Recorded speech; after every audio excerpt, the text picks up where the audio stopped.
Right. Well, hi everyone, and this for those that are just joining us who watching this afterwards on YouTube, this is our Zoom meeting that we're going to be doing here with some of our patrons, and you can find out about becoming a patron if you want to join us in the description below.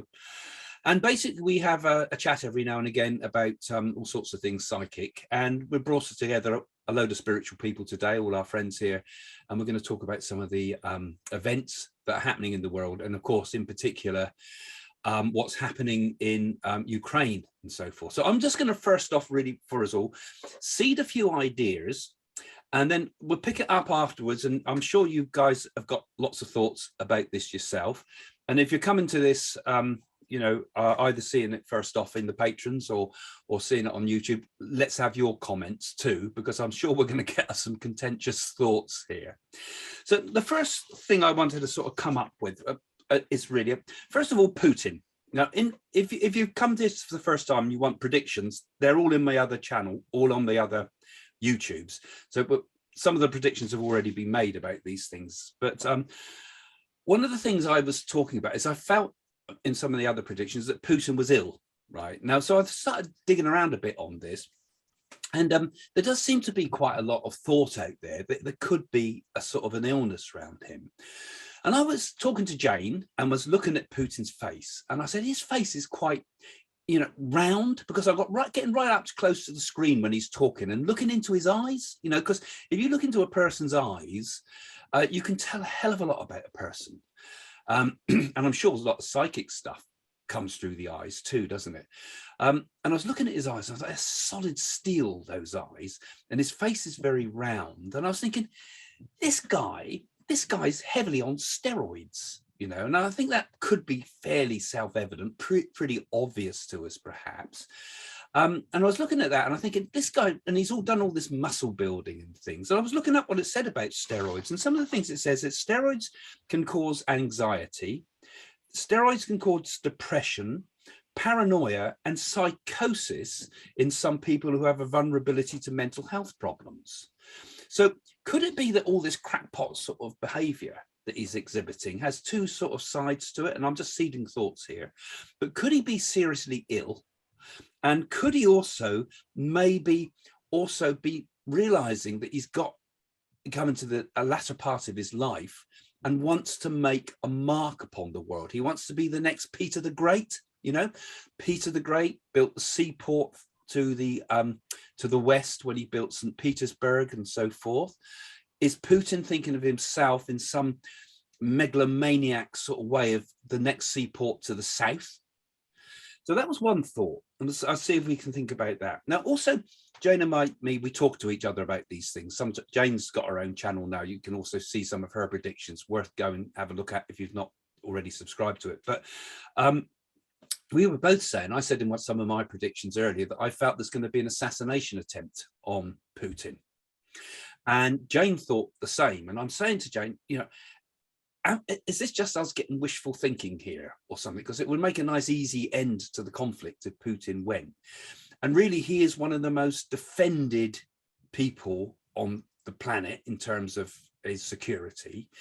And he's got this way that even his inner circle can't really get close to him. These big long tables and these big tunnels that you have to go down when the COVID was out in order to get close to him. And even his generals are stuck at the end of these long tables. Has he got some aversion to being near anybody? And he's doing and he's keeping away from people because perhaps he's already under threat of some sort and knows it. So he's keeping everybody out of his way, And so I thought, well, maybe Jane and I are right in thinking that even though he's super defended, the threats upon his life may be very high, because there's plenty of other people in Russia that love to step into his shoes, not necessarily democratically, but to get in there. And there's also a lot of threat around him at the moment to the fact that all the oligarchs, or whatever how you pronounce it, that they've all getting their money stopped. So there's going to be a lot of resentment because this is your war, Putin. It's not mine. You've taken away my Mayfair flats. So that thought that there could be an assassination attempt on him could be there. And I actually had a feeling of poisoning too, funnily enough, because the kings of old used to have their food testers, didn't they? And I just had a gut feeling of poisoning, right? So there was a feeling of poisoning there with that. Now, another thought that's seeding. How far is this going to go? You know, is Putin going to go in there and take over the Ukraine and take it over like it was part of the old Russia, you know? Well, first and foremost, I think he would be advised strategically that that's not going to really be very easy to do, because you're going to have to commit one hell of a lot of troops into Ukraine in order to do that. If you've got a population that's determined to keep fighting to the bitter end, and your children and wives have all been pushed out of the country and you're there, you've got nothing to lose by blowing up trains and blowing up tanks and the rest of it, and a fifth column sort of type thing. But I noticed, and this is what I said in my first predictions, because I almost have to go back to my earlier predictions and sort of think, what was I picking up then, you know, before I knew anything about this.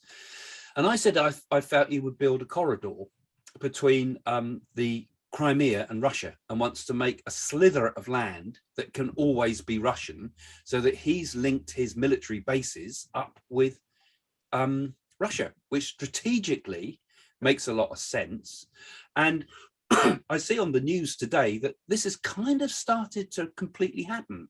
He's cut off the seaports all to the south of Ukraine, and he's moved in and taken the main source of water, which you're going to need for your battleships and your industry as much as anything. So he's stolen already. If he's just stopped now, he'd have Ukraine's water, he'd have a corridor to Russia, and in the north, he's come down and has put threat on Kiev, and could perhaps hoping to politically wreck the country and damage its infrastructure to a point that they can't threaten Russia again.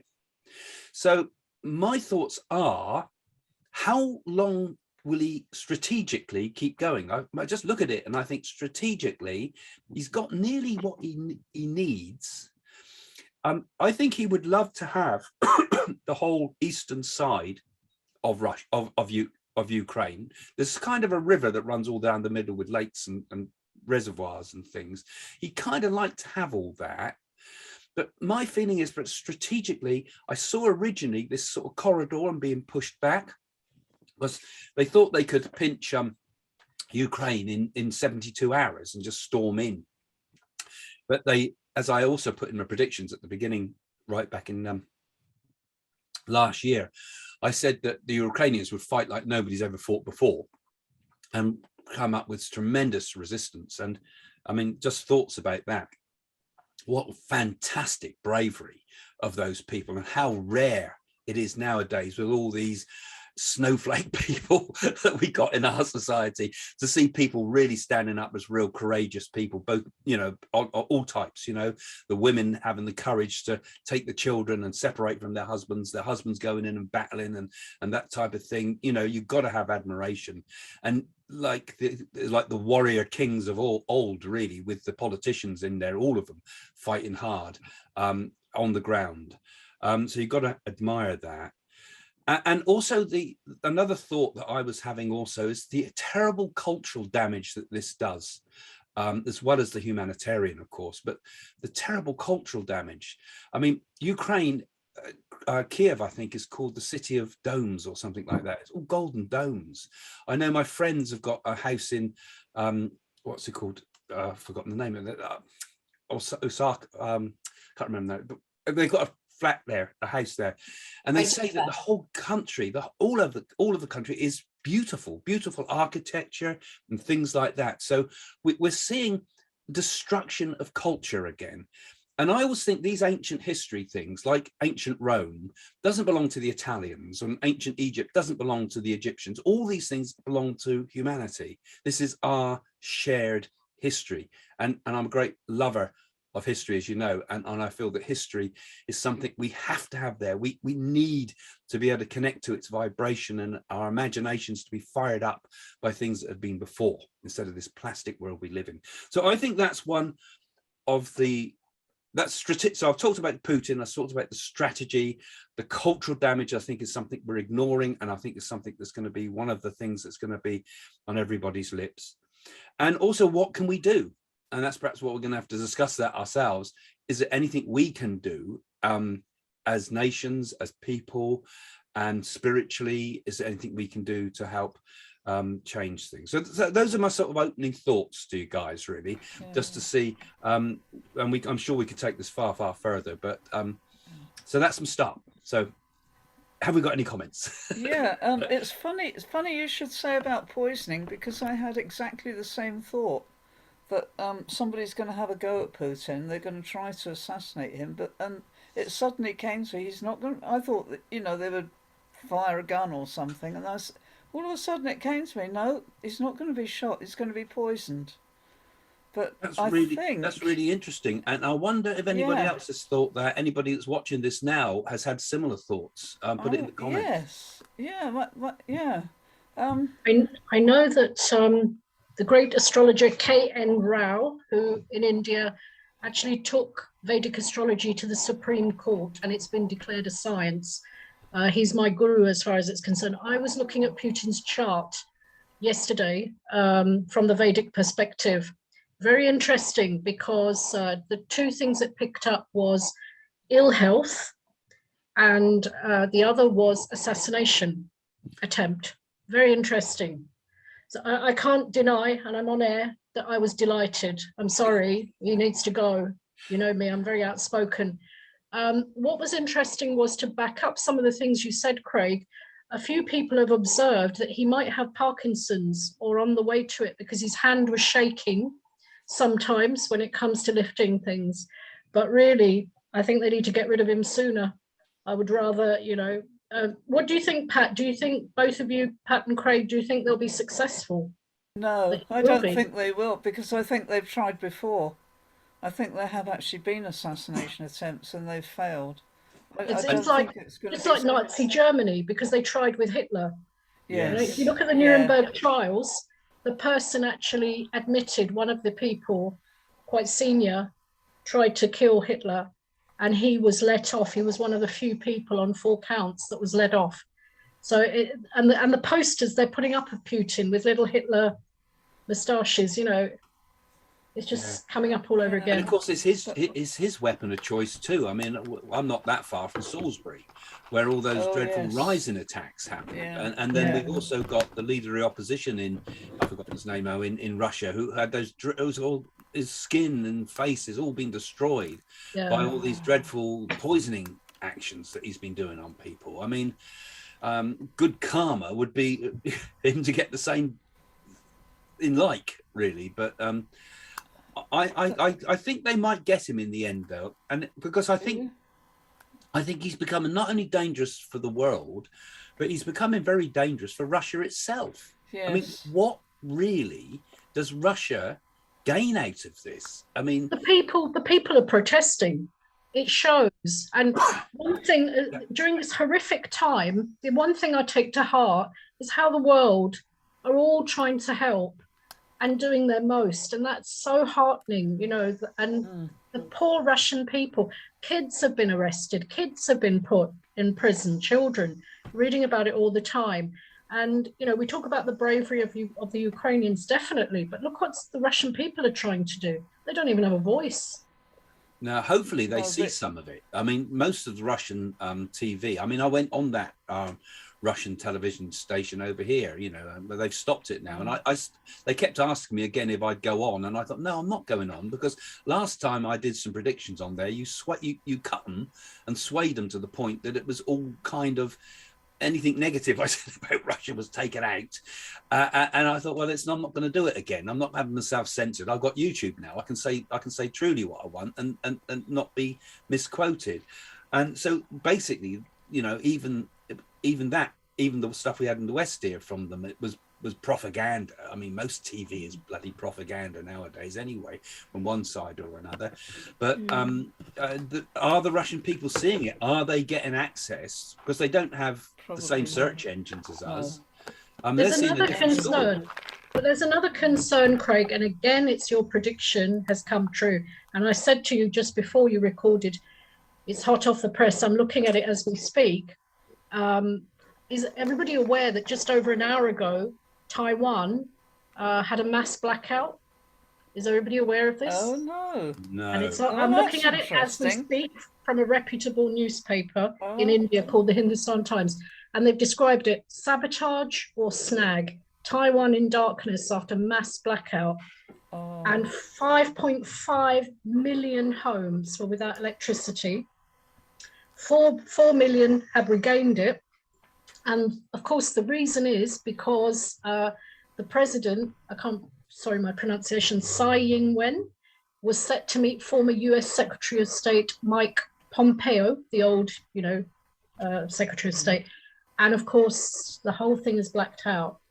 And Craig had predicted about China eventually attacking Taiwan. And this is the domino effect for me. Yeah.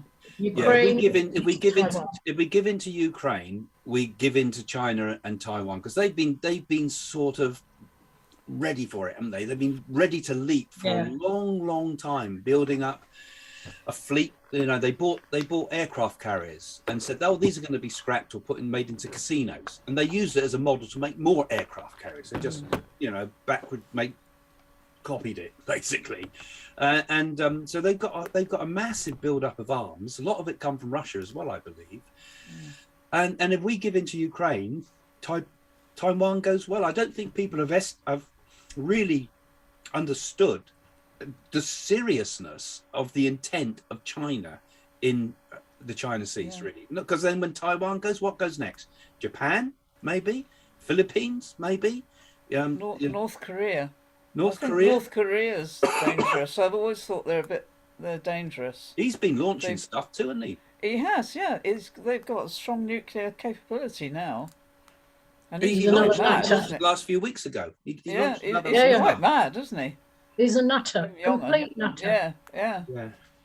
Another thing that I was thinking, it was interesting, some of the comments that people were putting on YouTube, and I spotted one there that I thought was interesting. There was a lady there that was writing that she was with Sai Baba in 2007, and Sai Baba said to her that the golden age will begin in 2023. And him and other seers have said that there would be this great reckoning beforehand, this great sense of fear where the world is kind of on its knees in a way before the great awakening, I think I would recall it. I worry that when you start talking these things, because people start thinking in terms of everybody being pulled up to heaven and things, but that's not that way. It's a awakening of people, and I think we are at a point, aren't we? We are at a point where we've had the worst disease, virus in the history of the world in many respects. I mean, we had the plague in the past, we had the Spanish flu in the past, but this really brought the whole world to a complete standstill. Now we've got troubles in Ukraine. This was putting Europe on standstill. I mean, God knows what the economic effects of this are going to be. Okay, Russia's not the biggest world player of all the nations, but that oil is going to start affecting German industry and European industries, and here all our prices are going up and everything like that. Could stimulate an economic collapse, couldn't it? And I think that's on the cards. We still haven't quite got over COVID yet. And then in the East, China, if you get any recession here, any recession in China is going to be pretty hard going, because I mean their population has all been quite happy for the time being. We'll give up our freedoms. We've got plenty of money. People don't worry about things like freedom when everything's going well. But as soon as you haven't got any food on the table, like what happened with the Arab Spring, that started with a shortage of foods, you start to get revolutions. And another thing I've said is a potential revolution in China in time too. So all these things, the Taiwan potential war, the potential revolution in China, the possible collapse of the Soviet Union after all this as well, because, God knows what will happen if Putin does die and there's a coup. We're going to be seeing some very, very, very worrying times. And maybe that is the times when the world is ready, because we're all looking, we're all thinking there must be something more. We can't live like this. We don't want to live like this. We're ordinary people. And when it comes to what can we do about it, you know, ultimately, I think the only way that we'll ever really beat all of this is if we do get a kind of real, true spiritual upsurgence with people, you know, not a cultist type of upsurgence, not because a lot of the religions of the world, so to me, are cults on a big scale. You know, cults turn into become religions, don't they, ultimately?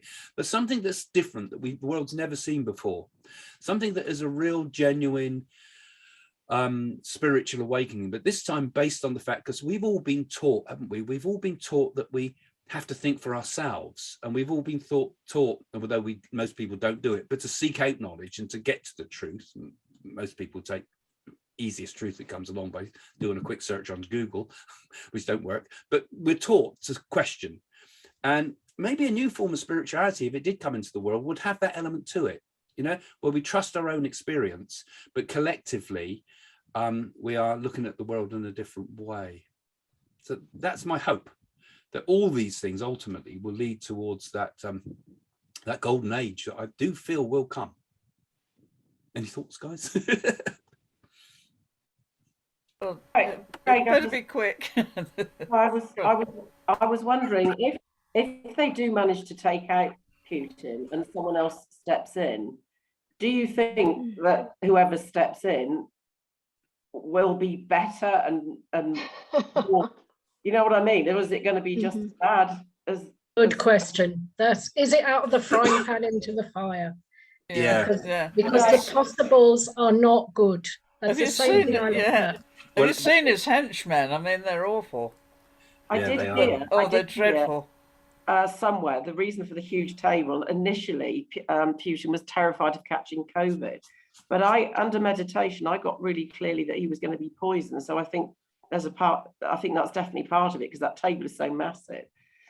But I do think this is like the bad times before the good times, but I can't see the way forward. That's why I was so interested to see what Craig said today, but I think he's mad. I can see it. Did you also pick up that he was going to be poisoned as well? That's 3 of you. Yeah, definitely. Wow. Yeah, and I wonder how many other people have been thinking that too. You know, that's why I think it'd be it's always interesting when these videos go out on YouTube, because you start getting the comments, and I think the comments are some of the most fascinating parts of these YouTubes, because you start to get a grasp of what people think, and particularly what spiritually minded and psychically minded people think, because, you know, a particular type of person comes and looks at these type of videos. So I'm really, really interested that you thought exactly the same thing, Gail. And sadly, I think we'll probably all think, I mean, Gorbachev was a wonderful guy. He kind of got pushed into the front accidentally in some ways. I think it all happened by accident for him, a lot of it. Yeltsin, I think, kind of could have been all right, except he was on the bottle, wasn't he? I mean, he did a lot of other quite good stuff. He started to go all right. And Putin was his second, you know, you climbed on the back of Yeltsin, really. And then ever since then, since we've had Putin, he's no better than Stalin and Brezhnev and the rest of them. So and his henchmen, I couldn't see anybody decent coming in there. I think we'd end up with someone almost as bad. But whether they'd be as stupid, that's the thing, because I think what he's doing is stupid. And I think basically they're taking advantage of the fact that the world's in so much disarray. You know, if you've got someone like Biden in control, you think, well, America's not going to step in. I think if I was Yeltsin, I'd look at Biden and think he's too weak. You know, I'd look at Boris Johnson and I'd say he's too preoccupied. I'd look at Europe generally, all the leaders there, and they're all inward thinking. There are all committees that are all arguing about small stuff. Nobody is thinking about policing the world or stepping up when there's a problem. And of course, that's the time to make your move. You know, I think that's been deliberate, because what I found so tragic, I mean, obviously it's terrible for Ukraine. I've got a friend who's got family out there. But, you know, the fact that we've just come out of this awful plague of 2 years, and like you say, there's all these weak people everywhere, and he suddenly makes his hit. I don't think there's any coincidence in that. And I think he's mad. I think you're right. And I thought your comment was very interesting about the steroids, because I looked at his face and I thought his face has got round, his eyes look mad. But I think, you know, steroids do that. So I think he's just dangerous, really. You know, they need to get rid of him. He's almost a bit looks a bit like a caricature to me. He's got beady little eyes. But, I mean, when you start really looking, I thought, Jane, when he's given that announcement, I want to get close to the screen and look into his eyes, because I'm looking in his eyes, thinking, there's anything there gives me a feeling with him. And I looked and I thought, God, this guy is just, he's like, you know, holes in the snow, as it were. You know? He's got these tiddly little eyes, and it's this, you know, and he's a little man trying to be big, isn't he? You know, he is. He's got small man syndrome, I think. Yeah. Ego. Yeah, It's ego. yeah. We're all suffering for one man's ego. Yeah, just as we all did with Napoleon, you know. Yeah. And Hitler. Yeah, and Hitler. Because apparently he wears heels and he's got lifts in his shoes to try and make him look Christ. taller. But you know, and some events they're telling some of the women not to wear high heels because they make him look so short. God. I mean, honestly. And these are our world You couldn't leaders. write it, could you? Mind you, what can we offer in return? You know, I mean, look at all our leaders, for goodness sake. Yeah. Oh, no. Boris. Oh dear. Can I bring up something? I mentioned this in the Patreon comments. The reason I brought it up, because I think it's pertinent now. Many of you would have heard about the prophecies of Fatima in Portugal from the Catholic perspective, and the prophecies of Medjugorje. I was always very, very interested because I had a boss many years ago who actually went to Medjugorje and started studying it. So in a nutshell, the children have had visions where Mary has given prophecies. Now, I studied it a little bit more, and it seems that Medjugorje is the extension of Fatima's prophecies. I'm not a Catholic, so forgive me, anybody who's Catholic listening. But it seems that she gave the prophecy that Russia would bring about the great chastisement, which seems to be happening. And it seems that the reason Virgin Mary wanted this to happen was because of the decline in spirituality. Craig knows that I'm a Hindu, not a brilliant one, but this is what we're promised in Hinduism, that whenever there is a decline in spirituality, we believe an avatar comes, an avatar, as you say in English, who brings about that morality back. So I certainly agree that in other religions, the same thing exists. And Virgin Mary also said that Russia would be the instrument of destruction because it did not take her religion. I think the word they use is consecration to her heart.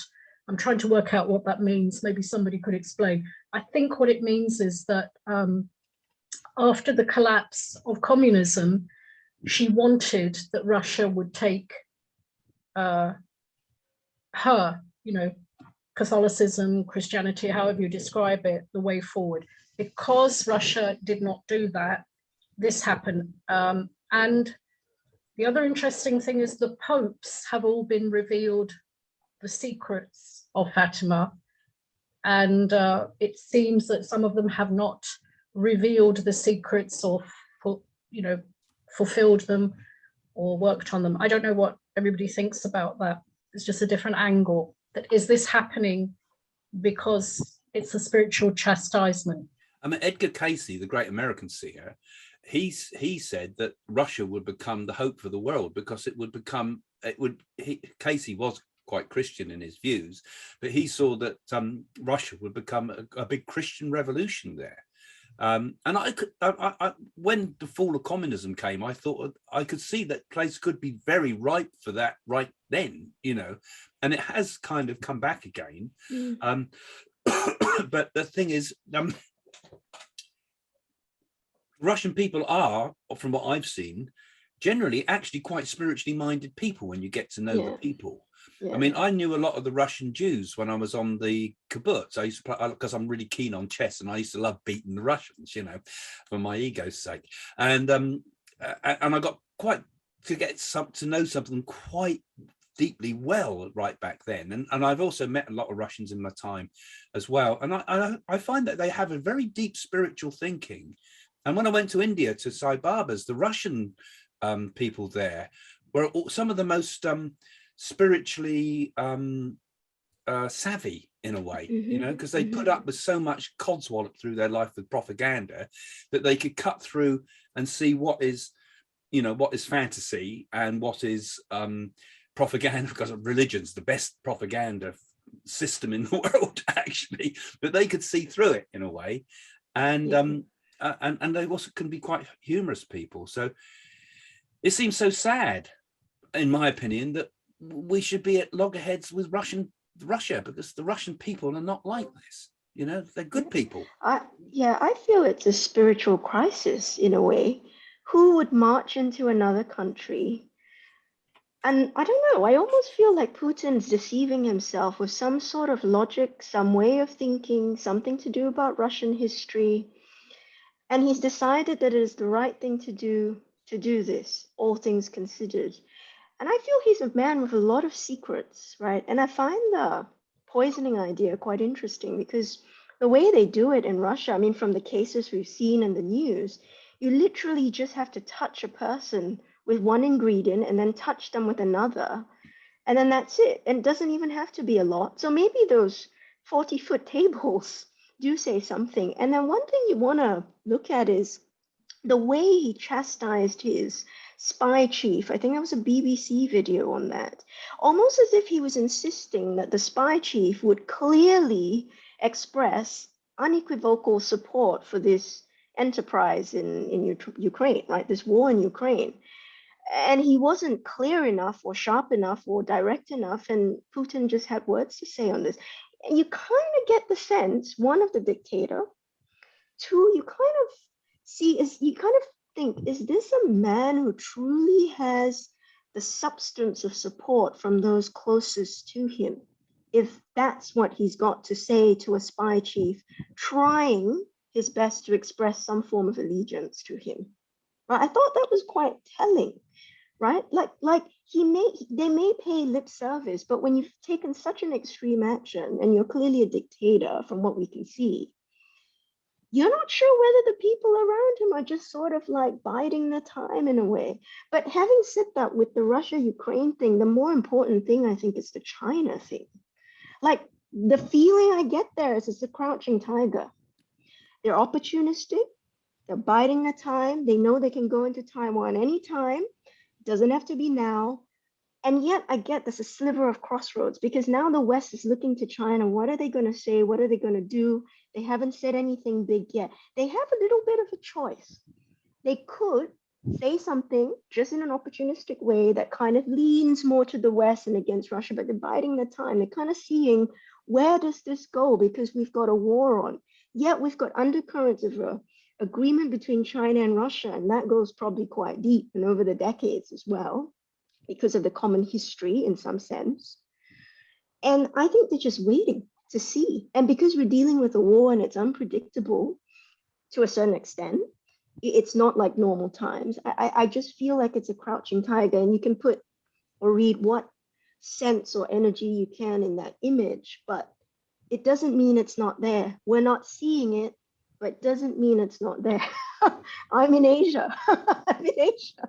Yeah, you know, you're in Singapore, Taiwan, of course, aren't you? And the problem is with that China the whole China thing. You know, I mean, we are giving them the power all the time. I mean, we're giving them the power by buying their goods all the time, because it makes sense for the big, huge international companies, the global, greedy global plastic wrapping companies, to take as much profit as they can from us lot, and get it as cheap as they can from China. So we're basically selling out our democracies, aren't we? If it hurts, and that China's been exactly. Yeah. If it hurts to do what we're doing to Russia, how much is it going to hurt to do the same to China if we kind of wanted to pull the stops, right? Even if it was a cooperative effort. And China has built up its stability and its tentacles across the world over a long period of time. And I think, it's back to Craig's point about Russian spirituality. I know a lot of Russians who are sort of Christian, and they've got a moral core. They know what is right and wrong, and it runs quite deep there. But I think with China, I think the media control and everything is much tighter. And I think that materialism is a lot more prominent there at the expense of spirituality, is my sense, right? Yeah, and that definitely worries me, because you need to have a core. You need to know what you're about, who you are, what you believe in, what is right and wrong. You need to have that compass. Otherwise, you'd be empty, right? Any form of logic, for example, Putin, maybe, right, will sway you. You would think it was the right thing to do. And we see this in, I mean, generally in life experience, I guess you see this in very materialistic people. People who would just have no hesitation with beating down somebody to get what they want, or lots of different instances you see. That's the problem with materialism. I think it, if you have too much of that and so little of what's inside, that is a problem for an individual, for society, for anything. And one thing I mean, this is just a personal view, but when you control the media so tightly and prevent people from freely expressing themselves or talking about things, and you're constantly putting one view in places like China and Russia, and people can't express beyond that, it's dangerous, because people stop thinking of alternatives and what that might be and looking at alternatives, right? It kind of, your identity almost becomes what you only hear. So I find that quite disturbing, to be honest, just on a human level. That the war we have really is not against Russia, it's not against China. No. It's against what you've pointed out there. It's against materialism, isn't it, really? Because like you say, when people become materialistic, and we meet them in our own personal lives a lot of the time, don't we? There's no holds barred when it comes to getting what you want, because you're thinking materialistically. Our science has become materialistic. Our industries have become completely materialistic. There's no sort of Cadbury's sort of villages and things like that, or the altruistic sort of things that happened with some of the early companies. And it's quick for us to forget. That's the other thing I feel, Elise, from what you think. We forgot. They go into Tibet, we forget it. They went into Hong Kong, ruined it, we forget it. They go into Ukraine on the other side, that'll happen, and they'll keep some of it or keep all of it, and then we'll forget it. And same with Taiwan and the rest of it. That's right. We're quick to forget. And if we look at Putin, right? I mean, he's just a very powerful man with weapons, all sorts of the army, everything that but really, if you look at the man, what's in there? Just like you said, just look at his eyes. He's got secrets, he's got fears, he's got insecurities. I don't know, something in there is quite dark. Even when you see TV footage and he's very far away from people around him, I mean, you just ask yourself, he's a leader, this has happened, but you see this kind of thing in different people, just that they don't have the same amount of power or impact on the world, but they do exist in the world, they're just not as powerful, but the attitude, the mindset, the way of thinking, it's there. So I feel like the world's going through some kind of spiritual crisis in a way, it's like you kind of want to tell people, hey, can you do better than this? Can you let's rise to the occasion, and we've got to do better, not just individually, but as a people. So I feel the Russian crisis is tragic because it tells me something about where we are as humanity and as a people. I thought I'd like to think we progressed since World War II, but you get something like this. Yeah, I mean, we've had all those wars, like you say, First World War, Second World War, never to be fought like this again. And here we are at the bridge of another war in Europe. And I think the only way out of it is exactly like you said, that it's the only way out of it is we got to wake up, and not just wake up sort of intellectually or politically or anything. We've got to wake up spiritually. We've got to see it not as, I mean, nations are important, I feel, because I think it's important to have your identity as a nation, but we've also got to have this sense of humanity between us, that we're all one people, we're all beings of lights living in different types of bodies. I just happen to have a very nice body, but we're all just the same. Ultimately, we're all light beings living in this world for a temporary time, and we come here and we mess it up, and we let a few sort of like traffic cops or something, parking attendants take over in huge positions and become super powerful. I mean, how do we ever allow people like Putin or any of the politicians we could name, just about anybody, how do they ever get in power? Of all the millions and millions of people on this earth with great character, great skills, great knowledge, and we put all these either twits or egotists or narcissistic people, we allow them into power. There's something wrong with our system, isn't there? You know, I mean, because it's like Stalin said, it's not who votes that counts, it's who counts the votes that counts. And I think we've got a situation. It's not only who we can vote for, but we're given candidates that are completely useless to us. I mean, I can't think of anybody I would consciously want to go and really vote for anywhere in the world, because they're all flawed. Yeah, that's true. But I'll tell you where the hope lies, right? Here we are, we come from different countries, but we're all disturbed by this war. We're worried about it different times. We're disturbed by it in some way. And it kind of means that you've got a global consciousness. You've got a humanity consciousness. That's why you're worried about someone halfway across the world. And you're kind of seeing these spiritual issues or humanity issues or whatever it is. I think that's really important, you know, to kind of have, at least we're not sort of stuck in our countries thinking, oh, it's somebody else, you know, we're fine here or something of that nature. It's a good thing. And I don't think I've seen, I mean, people can say we're not doing enough, and that may be true, but I haven't seen so many countries get together. I mean, even with Singapore has exerted some sanctions, you know, we never do that. Switzerland's done that as well. Like they've all combined to do something along those lines to kind of make it painful for Russia, even when they know it's going to be at the expense of themselves. And these sanctions are not just sort of like the rich people. I think some of the thresholds are quite low and literally blocking cash deposits and all that. The common person will suffer. But it is quite sweeping, I would say. I've not seen this in a long time. But yeah, let's hope these thoughts, economic you know? sanctions work, because we might have to do the whole same thing again with Iran, mightn't we? You know, because I mean, that's another problem that's not been solved yet. And that we might start to see very soon, you know, these centrifuges has now sort of developed a nuclear bomb, and we get another threat. So we can constantly get these. But I mean, I know, like, I've got friends in Switzerland in banking industry, and they say that it's chaotic over there at the moment, because I mean, this Russian, all this doing this with the SWIFT codes and everything like that, you know, it's chaotic in all areas. You know, it creates problems for everybody. It's not as simple as just turning off a tap.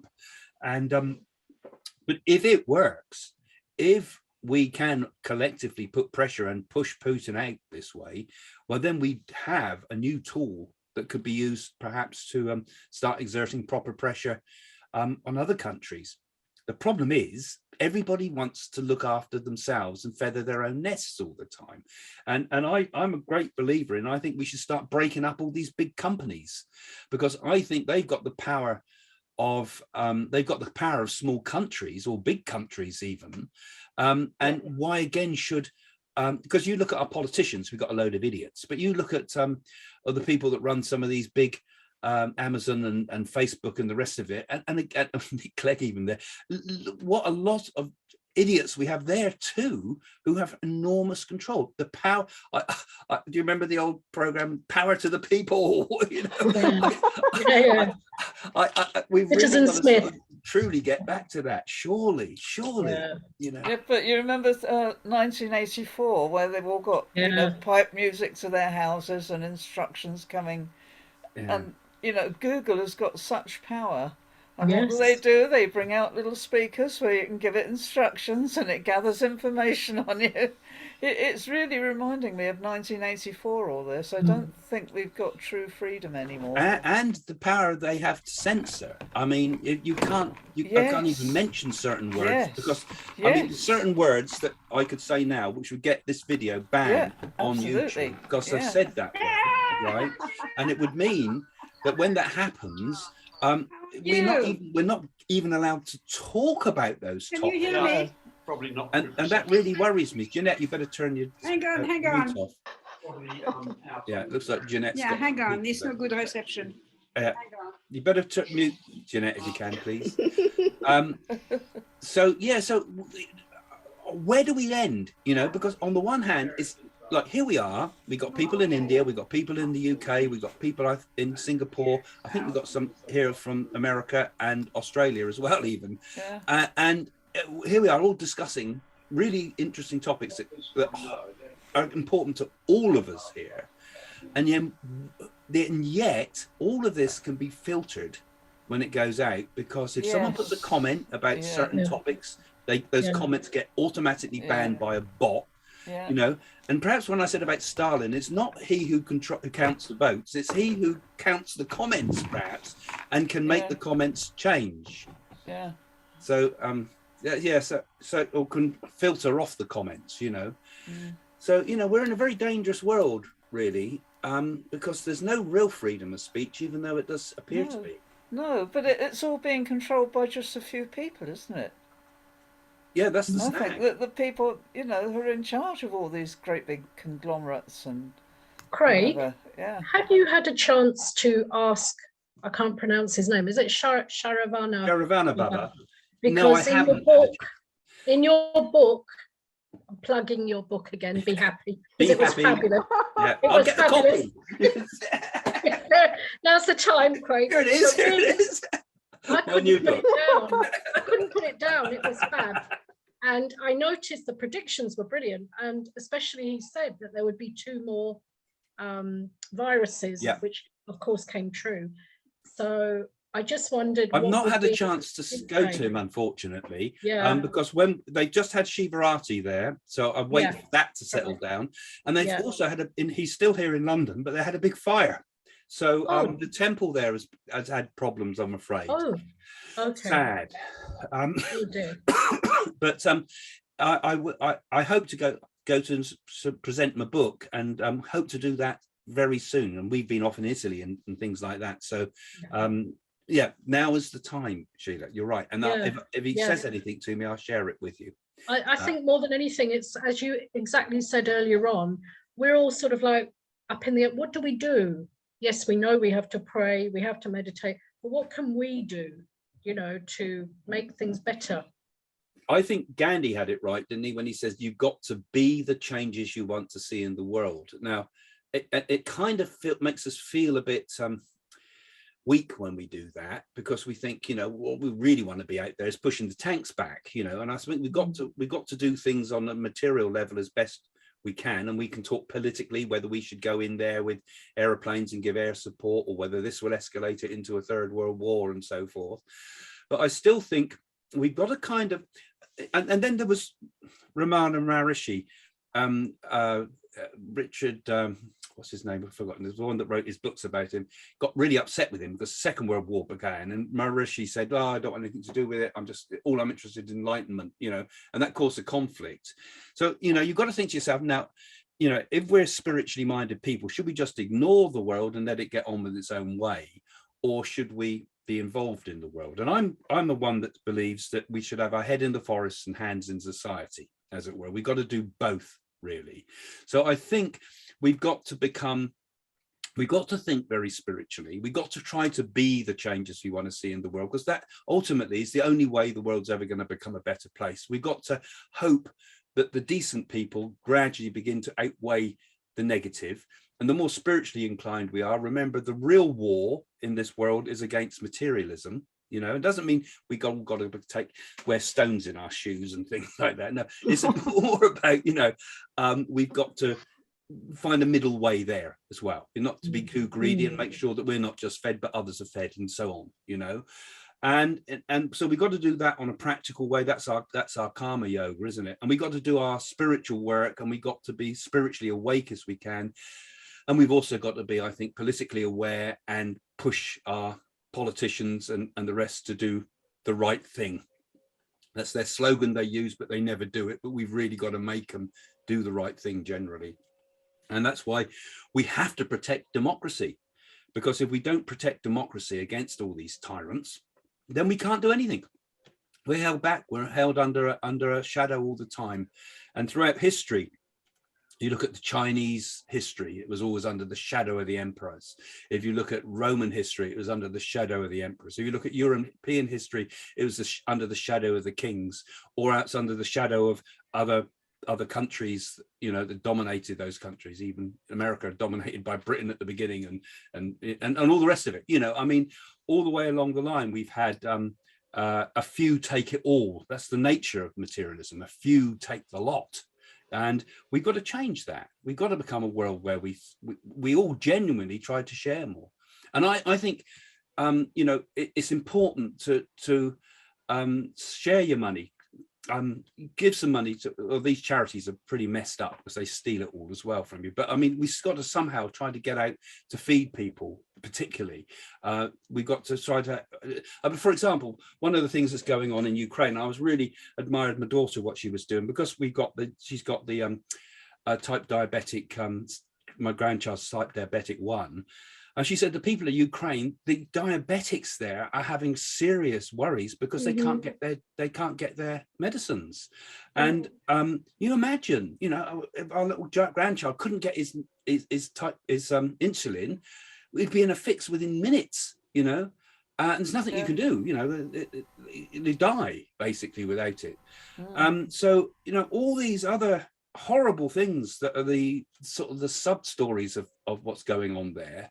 I mean, opens people's hearts, doesn't it? I mean, I'm glad that the news in many ways on Sky News, at least, which we've watched quite a lot of people say, oh, you shouldn't watch mainstream media, but at least I'm glad to see that a lot of them are focusing on the humanitarian crisis that's coming from this, because I mean, that is what opens people's hearts to this. And it's, in a way, it's people's, when that happens, that's stronger than any guns.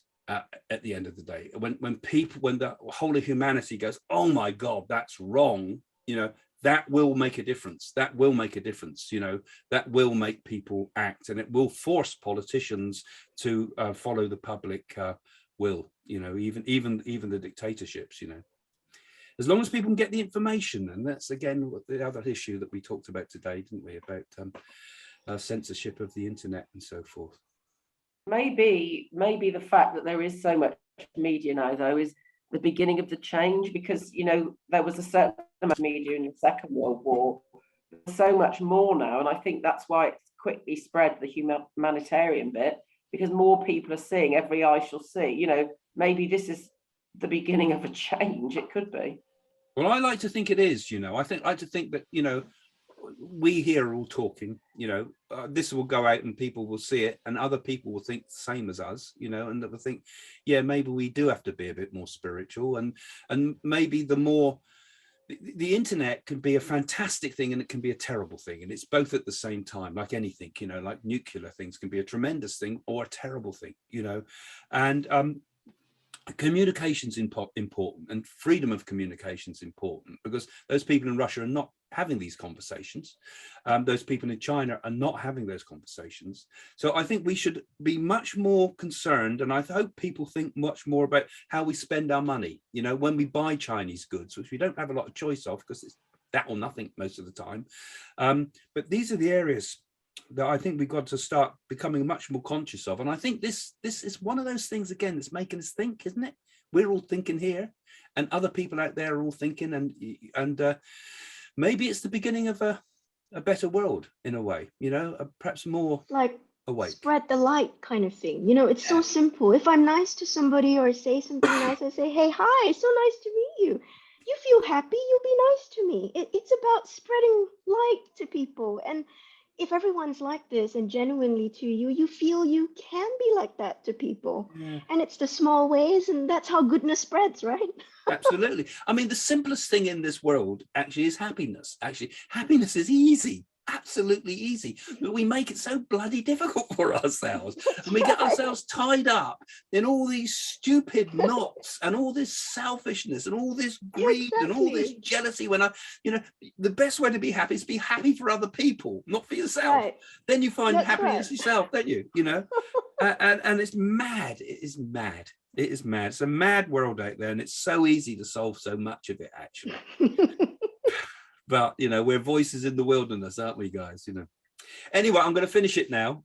So I'm just going to sort of say goodbye at the end, just to remind everybody who's watched this on YouTube that this is the patrons. Actually, all these guys here are supporting the channel, helping us to take it further, help us ultimately to get a spiritual center together, which we're working on.